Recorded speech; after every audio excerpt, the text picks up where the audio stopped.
We will get started because we have a couple of fantastic panels yet this afternoon for everybody. And I'm really excited to see so many of you are still here after that nice break that we had. I'm going to introduce you now to and welcome to the stage Dr. Vincent Pieribone. Dr. Pieribone joined Dalio Philanthropies as Vice Chairman of OCEANX.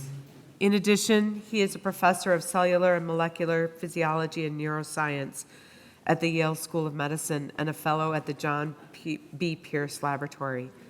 His research is directed at discovering and engineering methods to measure brain activity using a combination of light and proteins found in the ocean.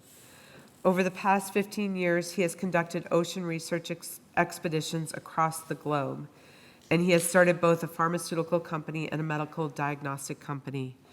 You know, I talked earlier about the Arctic is an ocean surrounded by 8 countries, and when we think about oceans and their place and how important they are to all of us here in this room, I can't tell you how excited I am to welcome Dr. Pieribone. Thank you. Thank you. Very sweet. Okay, well, thank you very much. And I'd really like to thank the organizers for inviting me. Very unusual audience for me, so I hope I do it justice. You're going to see a slide up there in a moment. As you mentioned, I'm the vice president of OCEANX, and I'll explain a little bit about what that is.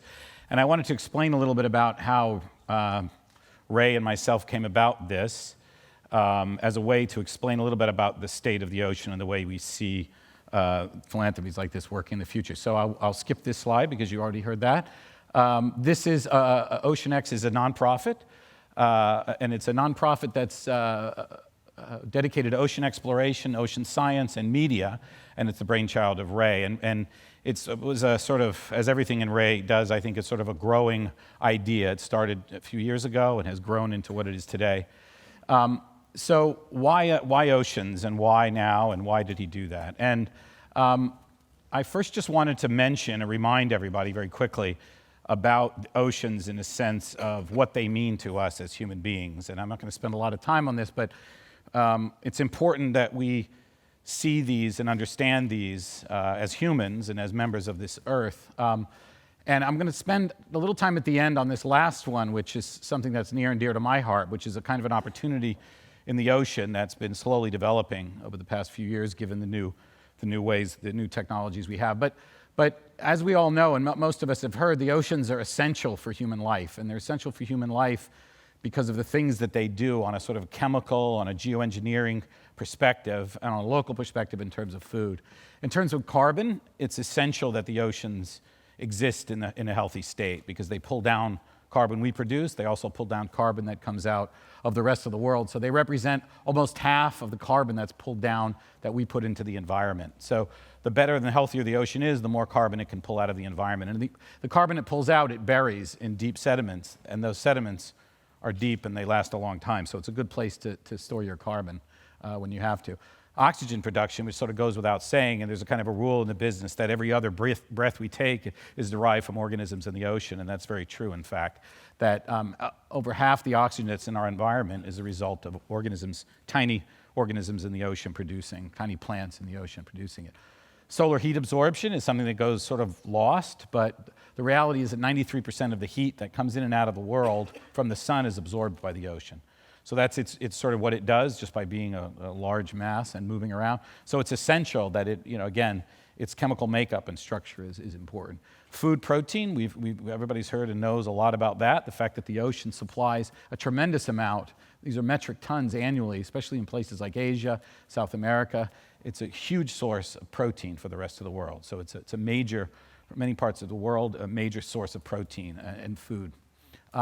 And I don't need to tell everybody in this audience about shipping lanes. We talked a little about it. I'll show a thing in a moment about how important the ocean is and how its health and its makeup is important for shipping and also obviously for military purposes and for the movement of military hardware and about the earth.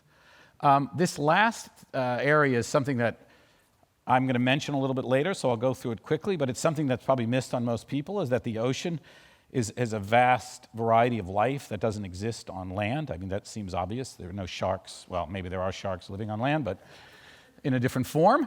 But there are lots of organisms on all scales that are in the ocean that simply don't exist on the rest of land. So you have this wide range of things. You have, this is a graph that shows you, in red, these are all phylum, and that's sort of the highest level of organization that we have in the natural world. These are actually phylum, and everywhere you see a blue line only is a phylum that only exists in the ocean. So of 31 animal phylums that are currently defined, 12 of those exist exclusively in the ocean. And so what that means for people like myself is that the diversity that exists in genetic structures and proteins and things that are going to aid us in the future, a large majority, as it were, of those only exist in the ocean. And that'll be important, and towards the end of the talk, I'll talk a little bit about that. So the question is, so what's going on wrong in the ocean today? And the answer is, unfortunately, lots, as everybody I'm sure is aware. These are like the top 6. I'm not really going to talk about them. People are kind of aware of these things. I don't want to beat a dead horse, but there's warming obviously going on because of what we all know and what we've all talked about today. Acidification, which is a process that's somewhat unique to the ocean, doesn't happen so much on land, is not as relevant. The change in pH. Overfishing is a major issue in the ocean in terms of how it affects other ecosystems, how it affects all aspects of it. Nutrification is something that we're very interested in because of the addition of fertilizers and human waste and things into the ocean induces these algae blooms that have been in the news a lot lately. That also is causing the decline of coral reefs and things like that. And then just good old-fashioned pollution, which exists, mainly in coastal areas. Plastics, I don't put it as high on the list as a lot of people do, but it's obviously something that we're all paying more attention to these days, a lot of plastic in the ocean. And then a minor thing, but something that people who care about whales are concerned with, is that increased shipping traffic over the years has increased the number of strikes on whales, and so cetaceans are under a whole bunch of pressures these days, different pressures than they were 20, 30 years ago when we hunted them almost to extinction. Now they're suffering from a different type of things. So part of the reason when we thought about this organization, OCEANX, when we envisioned what something like this would be, and again, I'm just talking about this mainly in the context of what we see as the issues exist in the ocean, how we try to approach them from a nonprofit perspective. And part of it is that why there's so much going on wrong in the ocean is that a little bit is the tragedy of the commons, because large parts of the ocean are not governed by any country, and therefore they're not under any control or any management. There's a kind of, and I'll go through these one by one, there's a general lack of financial and political commitments to the ocean itself, partially because of, C number 1. What we argue is bad public relations for the ocean, and I'll explain what I mean by that. And then it's vastly underexplored, and therefore its true value, I think, is not fully understood amongst the community. So what I mean by the tragedy of the commons is that these areas, the exclusive economic zones of countries which extend 200 miles off their coasts, is where you see all these red lines, and these represent areas that are theoretically somewhat managed by these nation states. However, these small island states have these enormous swaths of ocean that they simply are incapable of managing. So large parts of the ocean, or the majority of the ocean, actually goes as unmanaged. And when it's unmanaged, I'm sure I don't need to tell that to a room full of managers, things that go unmanaged just tend to fall and just ruin. So that's part of the reason the ocean is in the state it is, because large portions of it, or the majority of it, is not really cared about. We have this joke around the office, and Ray is very big on repeating this, that there's a lack of interest in the ocean per se. There's less of excitement about the ocean, say, for example, to space. And we make a joke by the fact that there's tons of space companies and brands, and people can identify with the ocean. They think about it. And our government, for example, NASA spends, of its enormous budget of something like $21 billion, they spend $5 billion a year on human exploration of space, which I don't know if anybody can find a value of human exploration in space, if there's anything tangible around that aside from military capabilities, but we still spend a lot of money on it, whereas the entire ocean exploration budget in NOAA is $42 million. So there's differences in letters there that make a big difference. So we don't really care, honestly, about exploring the ocean, although it's right under our noses, it's vital to our interests, both national, strategic, defense, everything, and yet we spend a vanishingly tiny amount on the ocean. And there really are no noticeable ocean brands, as you were. People don't associate, like NASA and SpaceX, and these companies have a clear, we hope someday we'll be, but it has no obvious, the ocean also has a bad rap, right? I mean, space has Ewoks, for crying out loud. It's really hard to compete with furry little animals that live. So space is very aspirational in many. Sometimes it's not. Aliens, not a very aspirational moment. But there are a lot of really good stories about all the excitement and things that are going to happen when we get there. I'm not sure where we're going to find all this stuff, because I always say it's going to be very boring.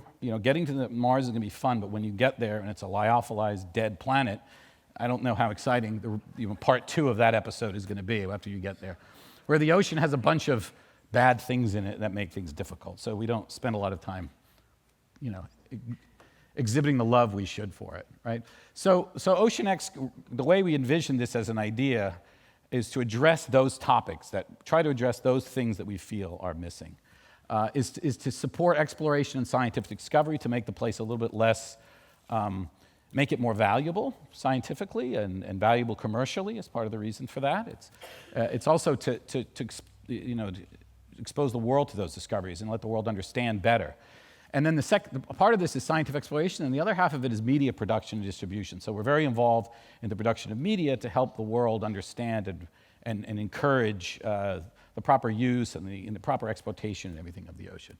So the products, hopefully raise awareness and increase the value of the ocean overall. Those seem like trivial things, but they're actually the difficult part to overcome. So I call this kind of phase 1 because Ray, who's a kind of a spontaneous guy, bought a ship a while back in 2012.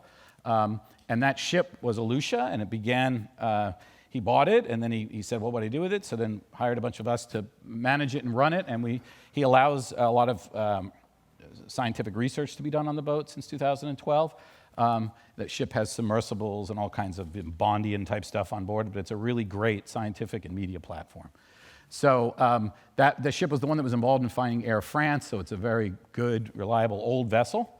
I'll talk about at the end of the talk the new 2.0 that we're working on that will come out in the middle of next year. So he purchased it, and then he did renovations on it, and this is actually a photograph from the mission to find Air France back in 2011. So since then, I'll just skip through without spending much time on this. We've engaged a whole bunch of partners, and that's another key to the function of this group. We have a bunch of partners both in academic research institutions, media companies, scientific institutions, and things around the world to promote and to create science on board. We've visited, I don't know, there's been 50 missions in 30 countries, been in all the oceans of the earth, everywhere from the Antarctic to the Arctic and everything, doing science and producing. And then also producing shows, like, for example, this Discovery Channel show was done very early on in 2012. We got the first footage of a giant squid. We shot large portions of Blue Planet 2 that was released recently on board the vessel. We've done, button's not working anymore. I think it died. Okay, whoops. We did a 3D IMAX films, things like this, all of which promoting the stewardship and the awareness of the ocean.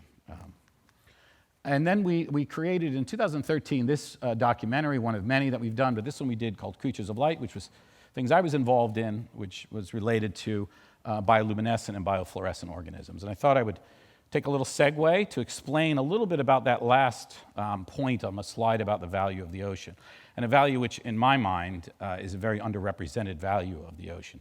That, when I was discussing the number of species and the variety, the diversity that's in the ocean. So we've spent, I don't know, the past 10 years exploring optical molecules that exist only in organisms that live in the ocean. These are fluorescent proteins, and they make corals like this glow, and different animals like crinoids and fungus and things grow brilliantly fluorescent in the ocean. And it's a set of proteins that only exist in corals and idaria and these kind of organisms. In my laboratory, which is a biomedical laboratory at Yale University in the medical school, have used these proteins and used evolution on those proteins to create sensors that we put into brain cells in humans, and well, not in humans yet, but in animals leading to humans, to allow us to read out electrical activity in the brain. So this is just about as far science fiction as one can get in terms of brain science.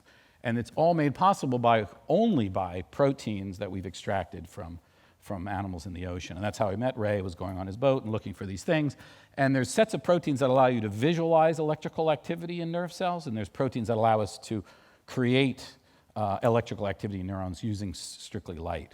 So this picture is a picture from a friend of mine, and this is a picture of a living brain functioning. And what you see are these little teeny flashes of light here. This is in half, it's slowed down by half. So those are individual nerve cells And those flashes of light are proteins that we've engineered into this organism to produce light every time the cells fire. So this is a much higher resolution view of blood vessels and individual cells. These are individual neurons. So this is, you're watching the thought process of this organism while it's sitting in a dish. So our laboratory develops ways to do this that gets ultimately transferred into humans and allows us to record brain activity in people who've paraplegic or people who have accidents or epilepsy or these kind of things. It's a way of doing it without introducing any electrodes, without introducing anything invasive, just recording optically. At the same time, each one of those nerve cells has another protein in it that allows us to activate that protein with a different color light so that we can put information directly into the tissue, right? And all this is made possible by having found these proteins which could never have been engineered by us in organisms that are in the ocean. So everything that's been produced from the detectors and the sensors and the translators are all ocean-based proteins.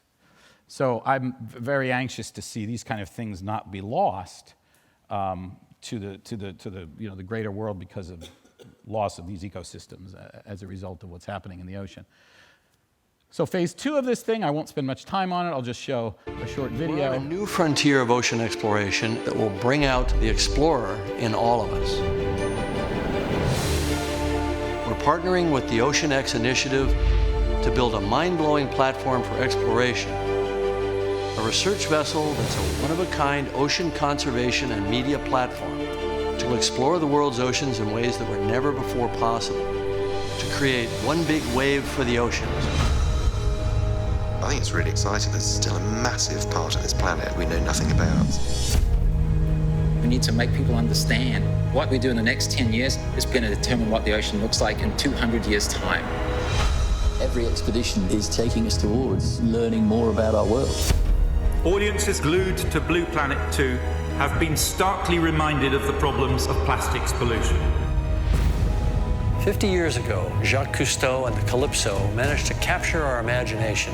Somehow we lost that moment. We have to get back that personal connection to the sea. The greatest era of exploration is still ahead of us. Exploring the ocean can help provide a piece to the big puzzle.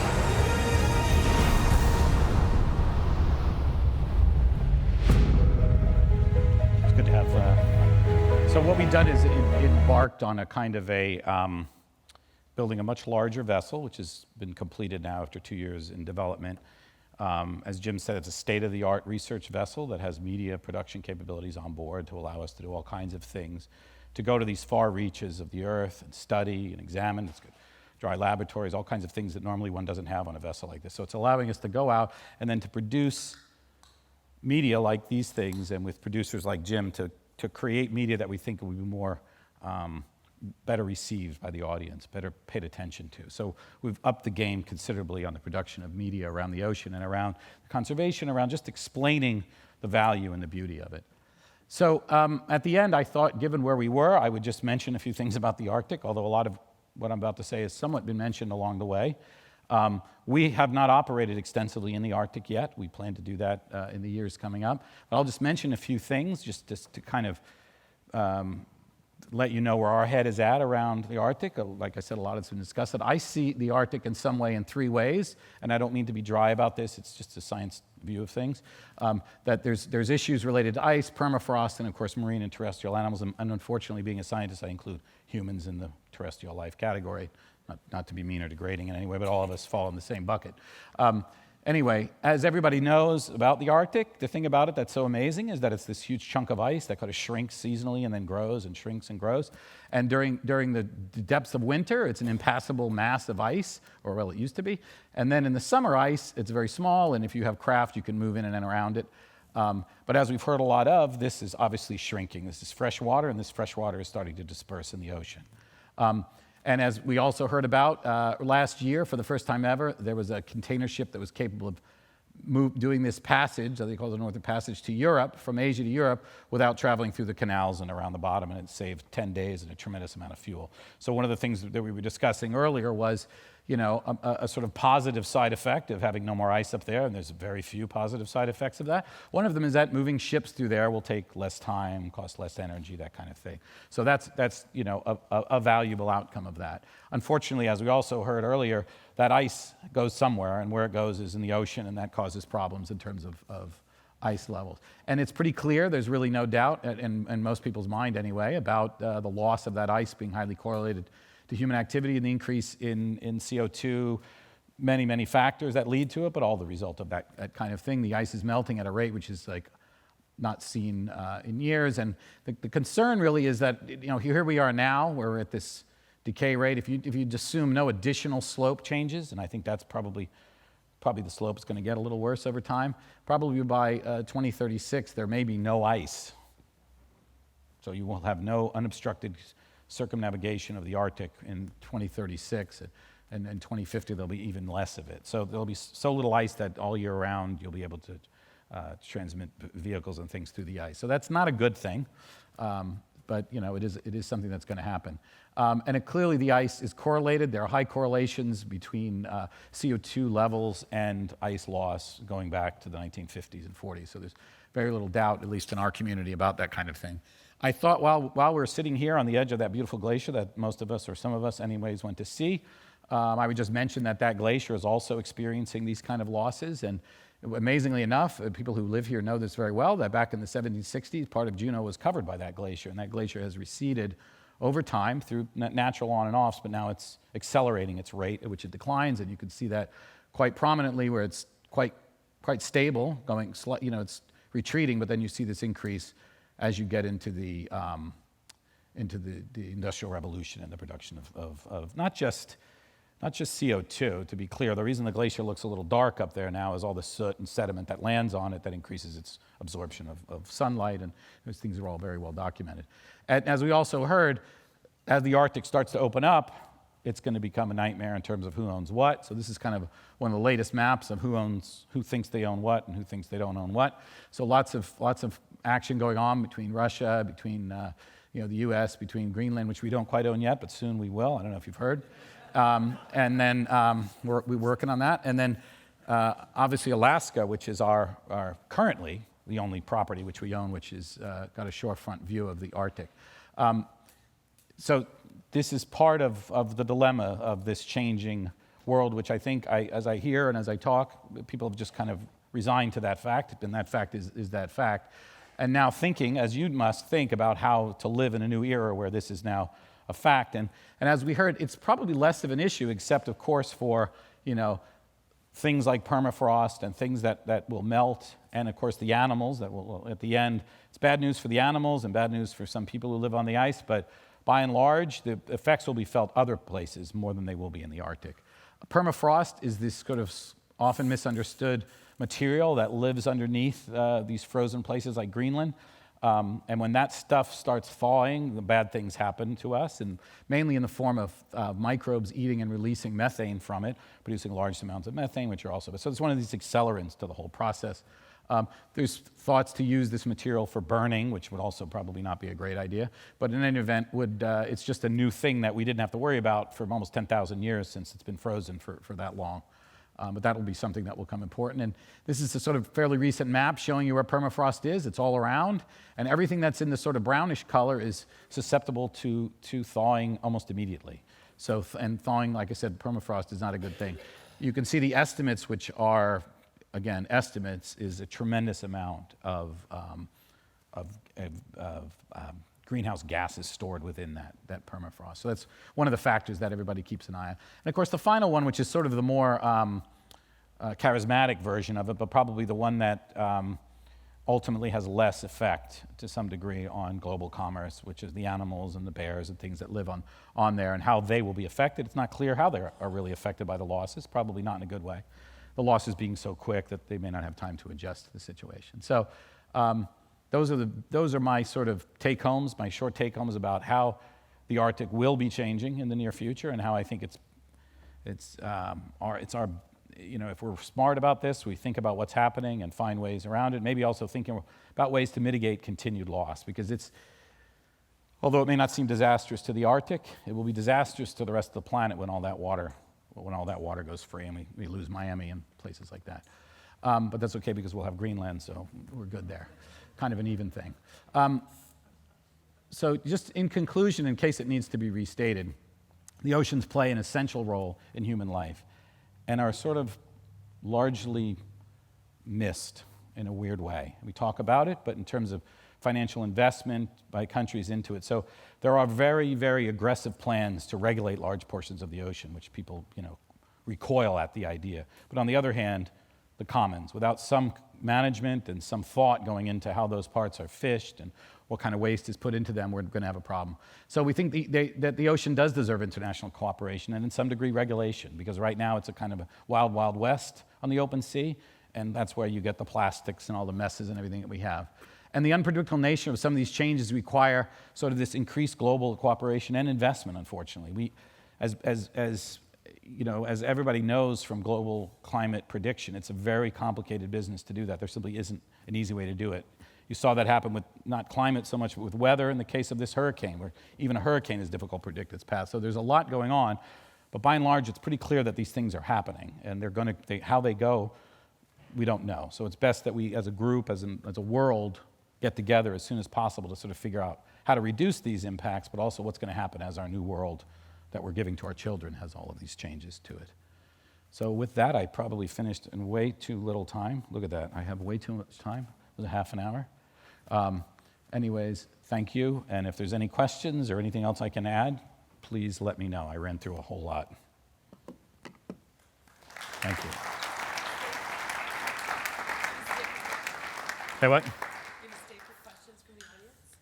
Yes, definitely. Questions from the audience. If anybody has anything they want to ask.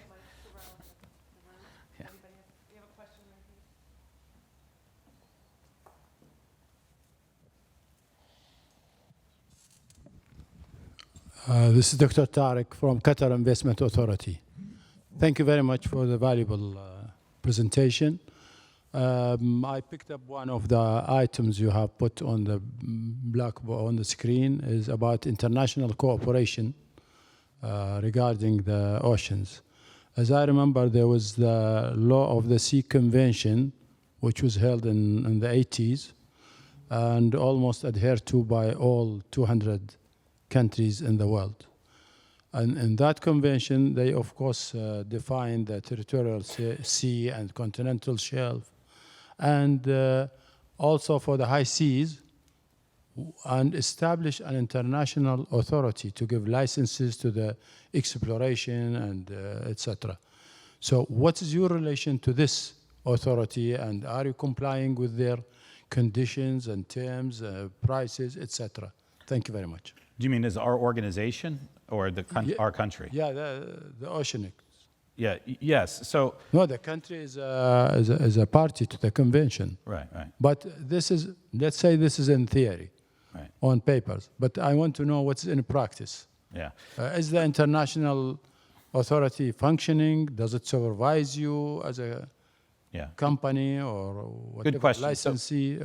So thank you very much. Yeah. Thank you. So that's a good question. So that authority established those EEZs. They established the UN established the idea of those EEZs. Now, which was a very important feature in one way. But in another way, what happens is you have, that's a sort of a guideline, but many countries don't abide by that rule. And we know that in those areas that I showed on the map, where those EEZs kind of overlap each other, is when we start having difficulties amongst countries deciding what they should fish and what they shouldn't fish.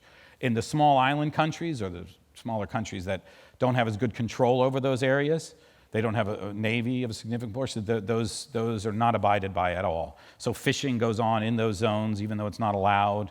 Tremendous amounts of breaking of the law by smaller states to larger states to smaller states. So although it's a sort of a plan, people don't adhere to it. And part of it is again, as those kind of plans generally tend to be, there's little way to enforce it, right? And so there are enforceable aspects of it, but we would argue as an organization that kind of an agreement is what is needed, but again, strengthening the agreement beyond simply which zones are you allowed to extract from, but rather what's your responsibility within those zones and without those zones more more detail and in a more view of what we have now, 30, 40 years beyond those agreements, which are how you pollute, how you fish outside of your zones, how you dump waste, and in some degree, CO2 becomes an issue, which is what the ocean is largely dealing with in terms of warming. So I think that is one of those more excellent agreements that countries got together into, just like the whaling ban, which is one of those bans which the majority of countries, I'm looking at you, Norway, agree to. Some do not, but the majority of the world agrees that fishing, whales is off limits and abide by that rule. So we look forward, and there are ones now in plan to protect larger portions of the ocean, to put higher standards like marine protected areas on maybe 30% of the entire ocean. That's a push for 2030 to request 30% of the ocean be in a protected status, which has limited fishing and extraction that's done in just a disciplined way to extract, in all fairness.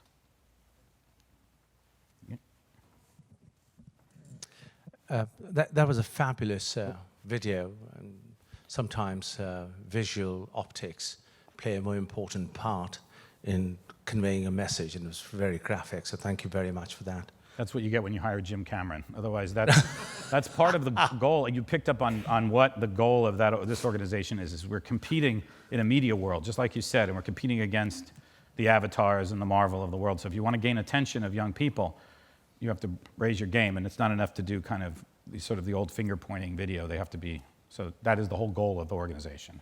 I have a series of questions, very tiny ones, but profound. In the health of ocean, is might is right. Large countries can throw the weight around and gain more of the ocean resources than smaller countries. Correlated to that, why is Greenland important? And lastly, what role does geopolitics and economic activities play in the health of oceans? Thank you. Wow, okay. Those are not really minor questions, but okay. So let me start with Greenland. It was a surprise to all of us. I'm sure it was a surprise to most people about the backdoor proceedings around Greenland. But it isn't really surprising when you look at it because of all we've heard about the Arctic and what's changing in the Arctic and its defense and and even though our government anyway, has resisted the concept that things are happening, our military has not. Our military has been making plans for this inevitability of the Arctic opening up to movements in and out. So, and because the permafrost is thawing, which in some parties may not agree with that, but that is in fact happening, it opens up mineral concessions and things in those areas. So I would say that Greenland is interesting for its military and strategic positioning and because of its potential mineral access if it warms up and if it thaws. So that's what I would argue the recent interest, although it's been a growing interest in Greenland, at least from the U.S. perspective. And it's certainly a valid interest, not just from the U.S., but from anybody. All countries are sort of developing. And one example, I think, is Russian increase in building icebreakers is sort of a little bit of a bellwether of what's going on. They're the dominant icebreaking country in the world, and they've got slated a whole bunch of icebreakers to get up in the Arctic and work in the Arctic. They share the largest coastline with the area, of course. The U.S., I think, has maybe 2 or 3 functioning full winter icebreakers, so not that many, and they have triple that in the Soviet. So a lot of countries that are on the border are building up things of interest in the area. Geopolitics so when animals don't abide by any of those rules. So we recently did a project on white-tip sharks. And so white-tip sharks are oceanic white-tip sharks, are sharks which live never in coastal areas. They're fully pelagic animals. They have an entire life cycle in the pelagic zone. And they travel without country boundaries. They can travel thousands and thousands of miles. So they pass through Haiti, through the Bahamas, through the U.S. waters and everything. And it's when they leave the protected areas of the Bahamas and other areas that they get killed. So in a sense, countries not collaborating on these animals like we did with whales allows them to leave for a finite period of time and be fished and lost in those areas. So shark finning and things like that is a big deal on the high seas. And there's no regulation for that. So in a sense, that inability to communicate those issues and have countries control their own fishing fleets or not agreeing on those introduces those problems. And certainly, the Middle East and the Gulf of Aden, and those areas are difficult for any kind of science to be done given the political nature of those areas. So we would love to go work with those local countries in those areas, but it's really pretty much off limits for people like us to work in those areas because it's just too dangerous, in all honesty. So in many ways, they affect our ability to study and plan and think about the future. So geopolitics, I forgot what the first question was. Yes. Well, yes. So there's pretty much, you can pretty much describe that to many things in the world today.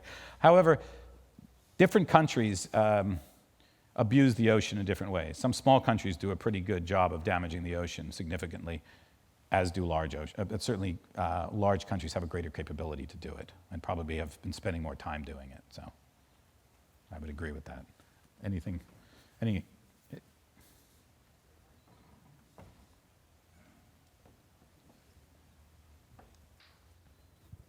Hi, Vincent. Thank you. That was a terrific presentation. It's Peggy Adams from FCLC Global. When I first described this and talked about the media component of it, it was sort of like, here's this science and here's this media. But it became abundantly clear how powerful that is. And you also touched on plastics and said, well, actually, plastics is not as big a piece. Let me not get in trouble saying it's not. It's just not on my top list. It's not on your top list. My top four, but it's very... What I find fascinating is this whole thing about straws, for example, or plastic grocery bags. It's beginning to catch on. I don't see governments coming from a top down, and maybe this isn't true in Europe and so forth, but certainly in the US it's been kind of kicking and screaming, and there's a lot of debates on both sides of the aisle.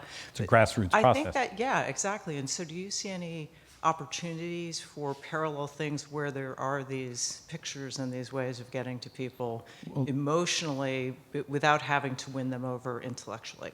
So that plastic, and art, we maybe take too much credit for this, but I don't know how many people saw Blue Planet 2 and saw some of the ancillary content that we created around Blue Planet 2. There's a now somewhat famous scene of a turtle with a straw stuck in his nose, and that it's a horrific scene, but it galvanized the straw movement, for better or worse. People focused on the straw like it was the cause of all the problems of the world.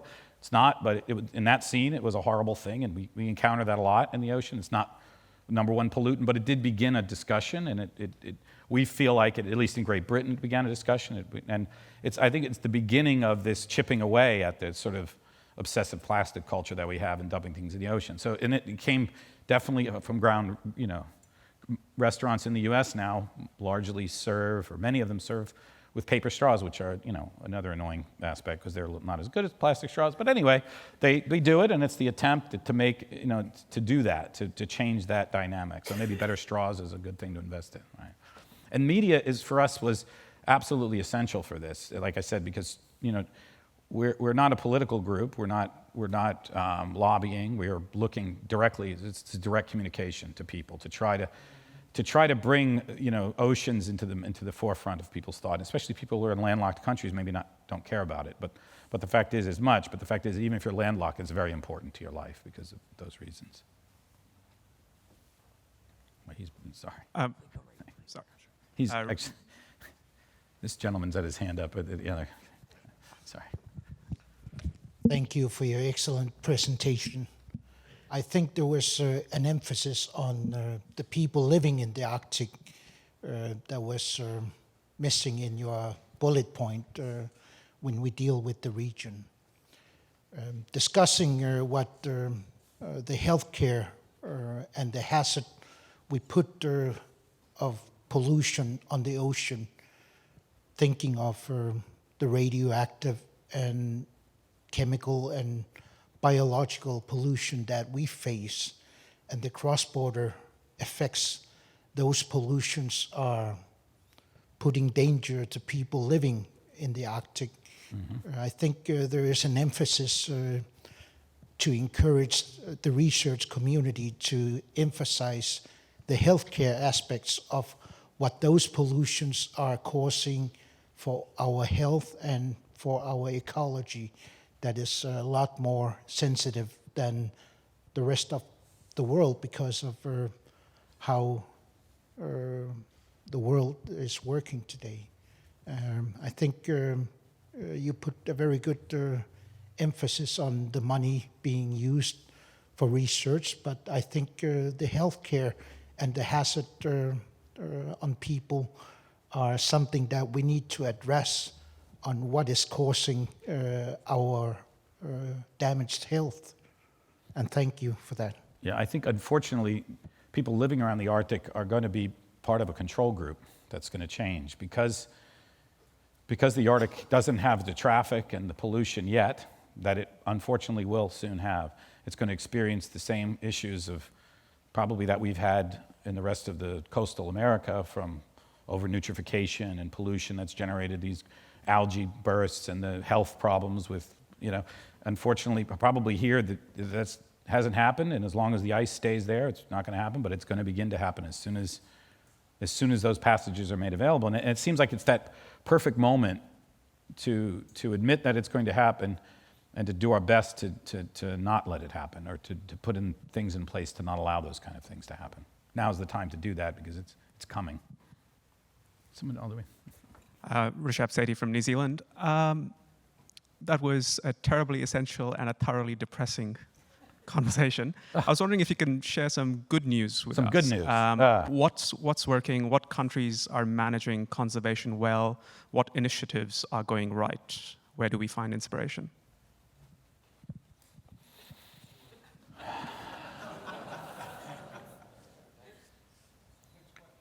Next. Yeah, I mean, I don't mean to be, the whole point of is that our industry, if you want to call it that, is laden with this kind of depressing news, right?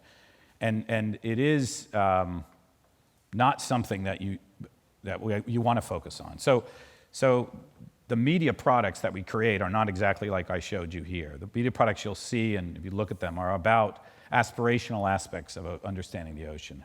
The attempt to sort of build goodwill in the hearts of people around how beautiful and amazing the ocean, even today, is. The ocean is this unbelievably wide and broad and resilient thing. It's just that, and there are parts of the ocean that are absolutely pristine and beautiful, right? There are parts of the ocean that are not, and the difference is dramatic. And we sort of have the fortunate ability to go to these exotic remote locations and to see the good and the bad and everything in between.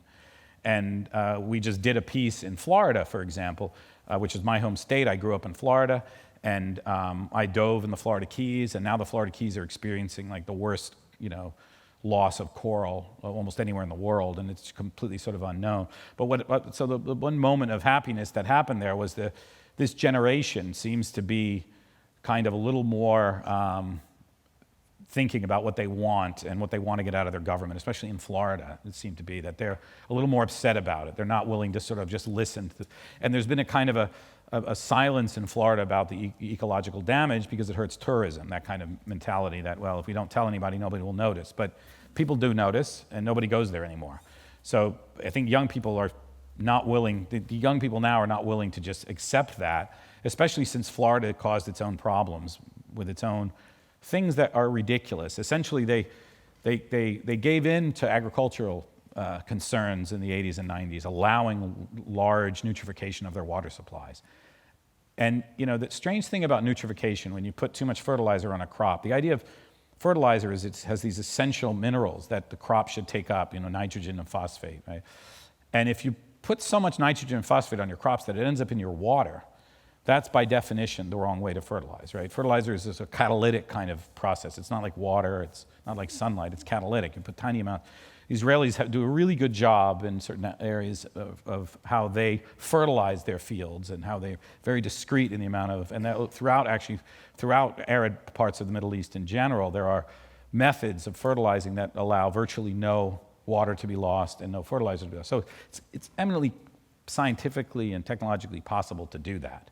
It's just a question of the will and whether one wants to look at the entire picture and say, well, why waste more nitrogen and phosphate on these, sugar plants in the middle of Florida when most of it's going to end up killing the reefs in South Florida later? There's no reason for that. So if this generation can sort of just listen to the entire picture and I think not see this as an attack on any particular industry or work, but rather view this, and I'm hopeful that this generation maybe will get out from under that and we'll be able to try to look at this set of facts and make a decision and to not throw everybody out with the bathwater kind of thing.